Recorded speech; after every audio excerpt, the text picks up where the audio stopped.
Bonsoir à tous, merci de nous rejoindre sur 8 Mont-Blanc. Il est 18h, c'est vendredi, nous sommes ensemble pour 45 minutes d'infos sur le plateau d'Accès Direct. Nous sommes le 26 octobre 2018. De la politique et un hommage pour commencer cette émission. Marc Francina, l'ancien député et maire d'Évian, est décédé en fin de matinée aujourd'hui. Le monde politique lui rend hommage. Je recevrai aussi Véronique Rioton, la députée ancienne vient d'être élue vice-présidente du groupe La République En Marche à l'Assemblée. Je reçois ensuite de jeunes entrepreneurs locavores et passionnés. Manon et Julien ont lancé une épicerie locale en ligne, livreur de saveurs. Enfin, Camille me rejoindra à la fin de cette émission pour son agenda et plein de petites idées de sorties sympas à faire malgré le temps pluvieux du week-end. Mais avant, j'accueille Victoria sur ce plateau pour les titres du JT. Salut Victoria. Salut Fanette. Et donc nous reviendrons évidemment dans le journal sur le décès de Marc Francina. Oui, on le verra, de nombreuses réactions suite à l'annonce du décès du maire d'Évian-les-Bains. Marc Francina était âgé de 70 ans. Il est décédé donc ce vendredi. Il était notamment conseiller municipal, maire, député. On reviendra sur sa carrière et ses actions politiques. Et puis la Savoie à l'honneur pour le Tour de France 2019. Oui, tout pourrait se jouer en Savoie pour ce Tour de France 2019. Le parcours a été dévoilé ce jeudi à Paris. Nous reviendrons donc sur les étapes notamment de Savoie dans le journal avec un reportage de Sébastien Germain. Et puis un portrait impressionnant aussi à voir dans le journal. Un portrait atypique effectivement, à 72 ans. Roland Villemenot est toujours sur les pistes, il court, il est spécialiste de l'ultra-trail. On verra son portrait avec Jean-Paul Crespi. Victoria, tu restes avec moi pour une revue de presse en large partie consacrée à Marc Francina. Tu l'as dit, les réactions ont été nombreuses aujourd'hui pour rendre hommage au maire d'Évian, notamment chez les élus Les Républicains, son parti de cœur. On peut lire notamment sur Facebook pas mal de réactions. Sur le compte d'Astrid Boroche, par exemple, Évian se souviendra d'un maire bâtisseur. Le sénateur Cyril Pellevat dit qu'il a marqué de son empreinte toutes les instances dans lesquelles il est passé. Il a également transformé Évian. Sylviane Noël salue sa mémoire. On a aussi reçu pas mal de réactions par mail à la rédaction. Donc voilà, Marc Francina avait vraiment marqué de son empreinte le visage politique de Haute-Savoie. Avec moi par téléphone, Virginie Duby-Muller, députée des Républicains de Haute-Savoie. Vous avez été son attachée parlementaire de 2002 à 2007. Bonsoir. Bonsoir. Alors, une première réaction pour commencer au décès de Marc Francina. On le savait affaibli depuis plusieurs mois. Vous avez appris la nouvelle aujourd'hui? Écoutez, une grande tristesse, beaucoup d'émotions.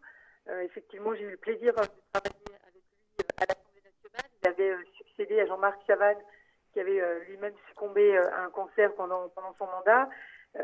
Marc a beaucoup marqué, je dirais, la Haute-Savoie, le Chablais et surtout sa ville d'Évian, à laquelle il était très attaché. Et je crois que tout le monde reconnaît à quel point il a pu transformer cette ville, son centre, son dynamisme, et il était vraiment passionné et aimait vraiment servir sa commune. En travaillant avec lui, que vous a-t-il appris? Je dirais que c'est déjà quelqu'un avec lequel c'est très agréable de travailler, de jovial, qui aime plaisanter, des valeurs aussi sur le travail. C'est quelqu'un qui se lève très tôt, qui s'engage beaucoup. Et puis voilà, la passion, je dirais, il a un côté très humain, il est proche des gens. Et c'est la façon que j'ai également de faire de la politique en restant simple, accessible et proche des gens. Merci beaucoup Virginie Duby-Muller pour votre réaction. Merci. Merci, bonsoir. Bonsoir. Victoria, pour continuer cette revue de presse, un petit point météo si je puis dire, parce qu'on attend les premiers flocons là ce week-end avec donc les premières fermetures de cols. Oui, tout à fait. C'est un article de France 3 Auvergne-Rhône-Alpes qui revient sur ces mesures de précaution prises donc à l'approche des précipitations de neige annoncées ce week-end. La neige pourrait tomber à partir de 500 mètres dans ce secteur de la Savoie. Donc plusieurs cols de Maurienne sont coupés de façon définitive pour le col du Galibier et ponctuelle pour plusieurs autres cols. Ils ont été coupés à partir de 17h aujourd'hui. Et ce qu'on peut dire, c'est que tout à l'heure, on verra de très belles images du col de l'Iseran, puisque Sébastien Germain et Emmanuel Berger, ils sont allés tôt ce matin. Donc, on verra ça avant la neige. Tout à fait. Merci Victoria, à tout à l'heure pour le JT. J'accueille J'accueille maintenant Véronique Rioton, députée La République En Marche de Haute-Savoie. Bonsoir. Bonsoir. Alors, si vous êtes invité sur ce plateau aujourd'hui, c'est au titre de l'une de vos nouvelles fonctions. Depuis le début du mois, vous êtes vice-présidente du groupe La République En Marche à l'Assemblée nationale. Vous avez été nommée par Gilles Legendre, qui a été élu président du groupe aussi il y a quelques semaines. C'est un poste qui vous faisait envie? Alors, c'est surtout l'envie de contribuer. C'est un peu comme ma première implication dans La République En Marche, c'est le fait d'avoir envie de remonter les manches et puis de participer sur ce qui nous attend. Alors, vous êtes en charge de la valorisation des talents et de l'organisation, tout un programme dans un groupe qui a connu pas mal de remous ces derniers mois. C'est le cas aussi au niveau du parti. Le parti est jeune, donc voilà, il y a des remous comme dans tous les partis politiques. Gros programme en perspective? Alors, je suis effectivement en charge de la valorisation des talents. C'est surtout issu du fait que Gilles Legendre, élu à la présidence, souhaitait faire une présidence qui soit une présidence collective et opérationnelle. Donc, on a fixé un ensemble de thématiques pour organiser et coordonner le groupe. Et donc, je suis effectivement en charge à ce que chaque député, puisqu'en fait, le groupe parlementaire, ce sont les 309 députés de la majorité. Voilà, donc, c'est un groupe de 309. Et l'enjeu, c'est effectivement que chacun se sente utile au travail, reconnu dans ses envies et sa place dans le groupe. Voilà, c'est une phrase que j'avais notée également dans le communiqué qu'on avait reçu au moment de votre nomination, que chaque député puisse se sentir utile et reconnu. Ce n'est pas forcément le cas aujourd'hui, pas suffisamment? Ce qui est surtout le cas, c'est qu'on est tous issus de la société civile ou des élus avec une envie de travailler les sujets. Et donc l'enjeu, c'est de répartir en fonction des compétences et des besoins à la fois gouvernementaux et des sujets de travail, qu'il y ait une équité de répartition, équité, transparence, objectivité. Et je serai particulièrement sensible également à la parité. C'était pas assez le cas, c'est-à-dire qu'on a pu entendre certains députés du groupe qui parlaient du manque de collégialité. C'était d'ailleurs l'un des objectifs de Gilles Legendre en étant candidat à la présidence. L'idée, c'est que les députés de En Marche puissent se faire plus entendre par rapport au gouvernement, par rapport à l'Élysée. C'est-à-dire que le travail de député, c'est aussi un travail très individuel et l'enjeu, c'est d'arriver à peser collectivement sur l'ensemble des sujets et de faire de la coopération. Donc, c'est de passer d'un travail très individuel à plus de collégialité. Alors, ce qui a motivé votre nomination, c'est notamment votre expérience en entreprise, vos connaissances des ressources humaines. Le groupe parlementaire va être dirigé comme une entreprise, les députés comme des salariés? Alors, le groupe parlementaire, c'est avant tout un groupe politique et notre enjeu, il est d'être dans une façon d'appuyer à la fois l'innovation et les idées qu'on veut voir passer. Donc c'est surtout le sujet politique qui est en jeu. Ça veut dire quoi? Ça veut dire que très concrètement, vous allez organiser des groupes de travail pour pouvoir porter des propositions. Qu'est-ce qui va être fait là dans les semaines, mois à venir? Vous avez déjà mis en place un plan d'action? Alors, le plan d'action, c'est de travailler par commission. L'ensemble des commissions sont coordonnées par des groupes et par une personne qui est en charge de la coordination du groupe et qui travaille la ligne politique de l'ensemble des textes. Donc, on travaille texte par texte, répartir les responsabilités. Donc, c'est ça les enjeux.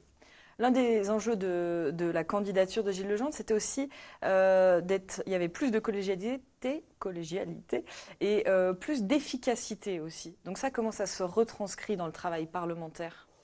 L'efficacité, elle est sur le fait de pouvoir peser dans les décisions et qu'on puisse travailler en amont l'ensemble des textes. Ça va très vite. Aujourd'hui, notre actualité, par exemple, c'est la loi de finances. La loi de finances, qu'est-ce qu'on est en train de faire? On est en train de mettre les moyens pour mettre en œuvre toutes les lois qu'on a pesées. Donc l'efficacité, c'est laquelle? C'est de continuer un peu la politique qu'on est en train de mener et de sortir des blocages de la France qu'on avait depuis 5 ans, 10 ans ou 30 ans, et donc de continuer à faire une politique, notamment pour tenir le cap à travers le travail. Et les 4 axes qu'on a actuellement, on est en train de mettre des moyens sur la formation, donc des moyens pour mettre sur l'éducation, la recherche, l'enseignement supérieur, des sujets sur la production, en tout cas faire en sorte que le travail paye plus, réinstaurer de la capacité à investir, c'est aussi des travaux sur l'émancipation des personnes, de façon à donner les moyens aux personnes de faire des projets. Par exemple, changer de véhicule. On vient de mettre des moyens pour la prime à la conversion et on aide les gens avec une prime l'année dernière qui a été utilisée par 200 000 personnes pour changer. Cette année, on vient de mettre donc une prime à 2 500 € qui est doublée pour les ménages qui sont non imposables. Et enfin, partager la valeur, c'est-à-dire, par exemple, sur les intéressements à la participation, les salariés n'auront plus le forfait social qui pesait sur l'entreprise à 20%. C'est ça les sujets qu'on est en train de travailler aujourd'hui. Comment va le groupe parlementaire de La République En Marche ? Eh bien, il est au travail, à travers tout Est-ce qu'il a le moral? Parce qu'au travail, je veux bien le croire. Oui, le moral est plutôt bon. Je crois que dans le travail qu'on est en train de faire, il y a un temps pour faire les choses et puis il y a un temps pour plaire. Et bien, effectivement, on est en train de faire, on est au travail et donc il y a plutôt une grande motivation à ça. Il n'y a pas eu de démotivation là, suite à la lenteur du, j'ai perdu le terme, du remaniement, merci, gouvernemental. Voilà, les temps ne sont pas forcément... disons que là, je vais y arriver, c'est vendredi. Le gouvernement connaît une période difficile. Il y a eu, voilà, c'est tous ces remous autour du remaniement gouvernemental. Pour des députés qui ont été élus en an et demi, dont beaucoup n'avaient jamais fait de politique, ça a été une année compliquée. Donc, est-ce que les troupes sont encore motivées ? Les troupes sont très motivées, c'est ce que je venais de dire, et d'autant plus, on est sur des sujets d'émancipation. J'aime à rappeler qu'on a été investi dans une dynamique de travail, on est plutôt des bosseurs, donc il y a des sujets qui sont pris en main, et quand même ce qui est remarquable dans ce remaniement, c'est qu'on a quand même 2 députés qui ont été...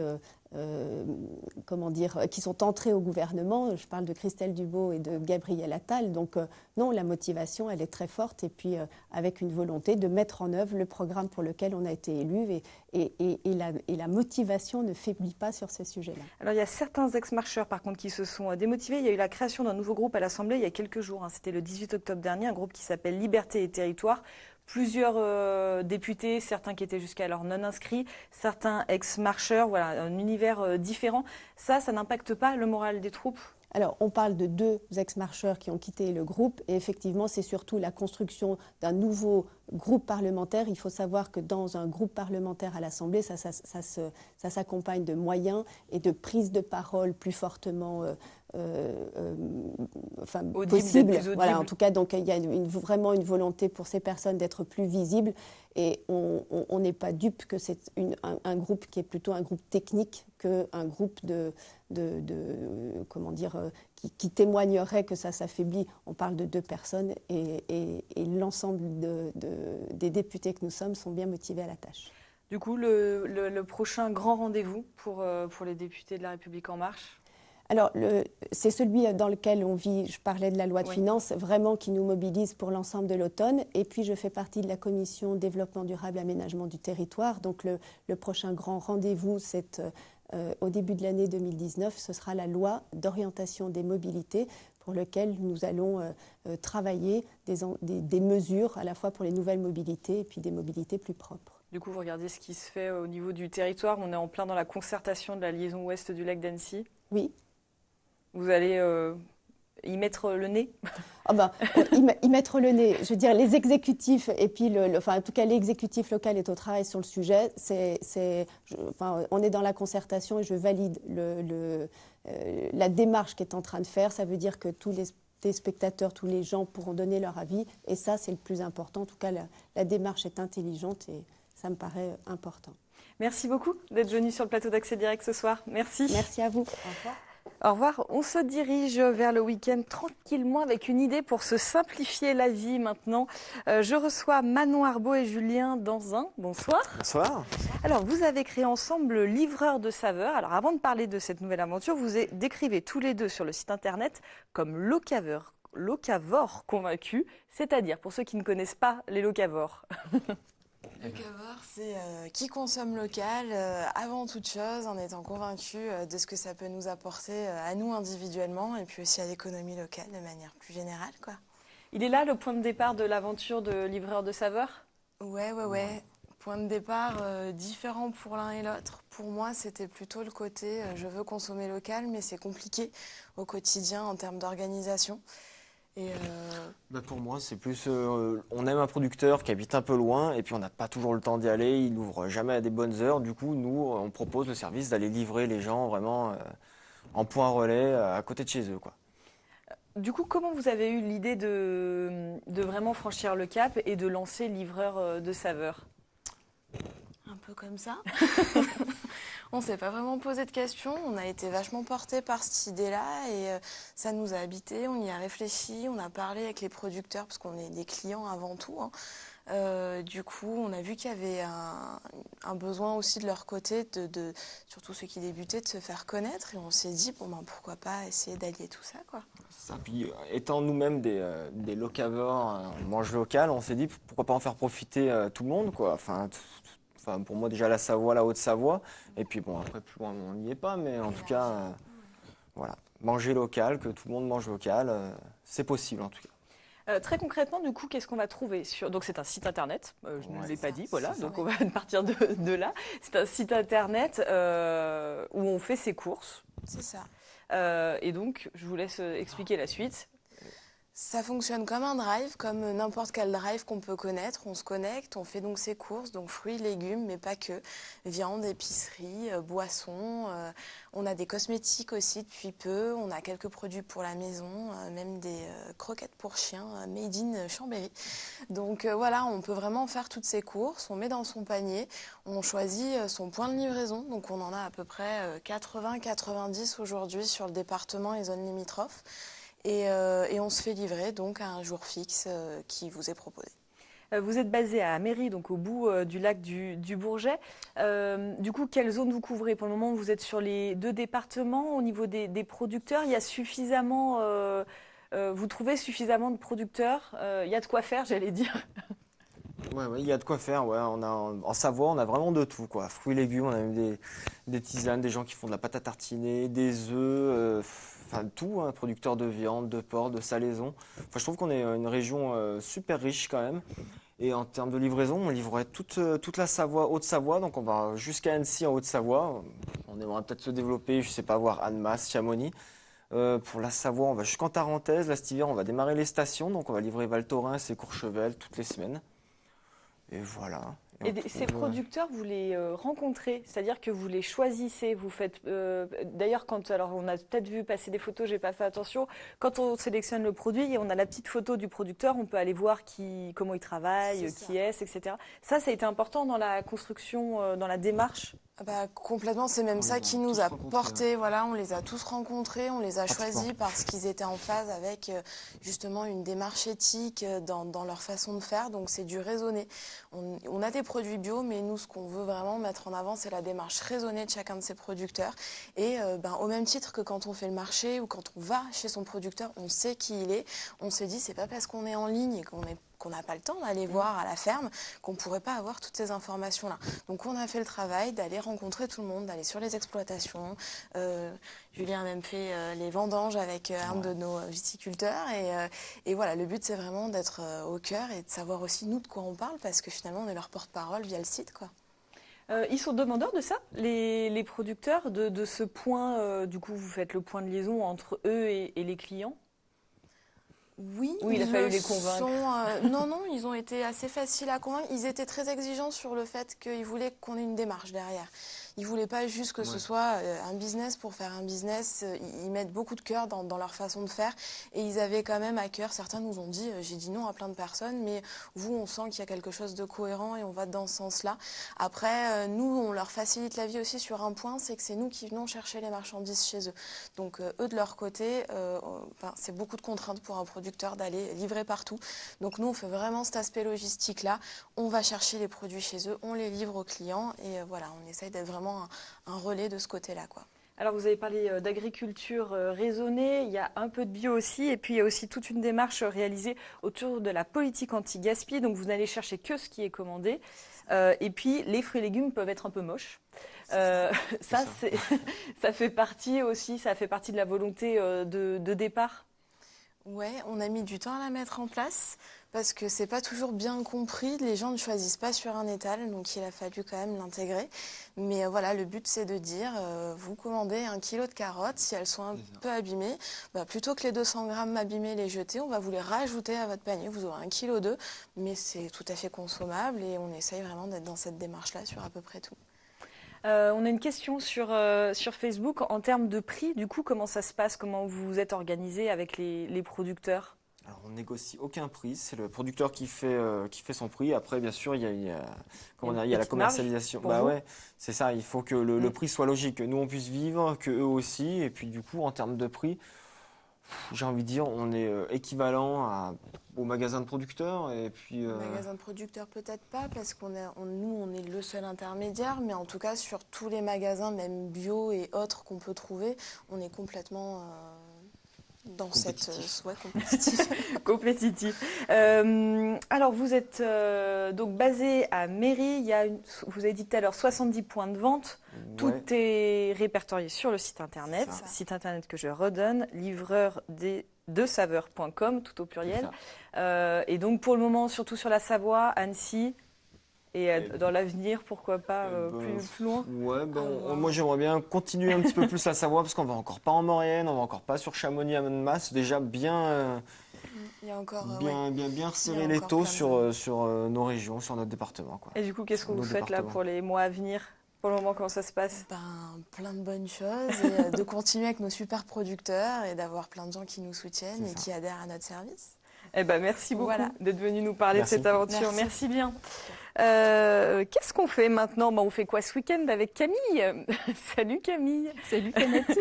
Alors, tu nous as fait une petite sélection spéciale week-end pluvieux. C'est ça, un week-end qui s'annonce pas terrible. Donc, voilà. Du coup, je me suis dit petite sélection cocooning. Ouais, mais ça, c'est les week-ends parfaits pour ne rien faire comme ça. J'allais te demander ce que tu voulais faire. Apparemment, rien. Moi manifestement, j'arrive pas à aligner 3 mots, donc je vais dormir.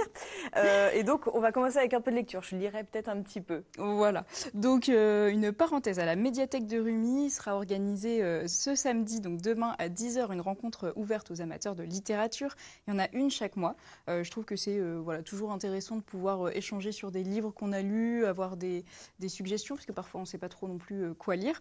Donc voilà, l'idée c'est ça, c'est vraiment d'échanger autour de bouquins. Qui plus est, vu que ça se passe à la médiathèque, on a accès tout de suite aux bouquins. Si on en parle, généralement, il y a quand même une grande palette de sélection.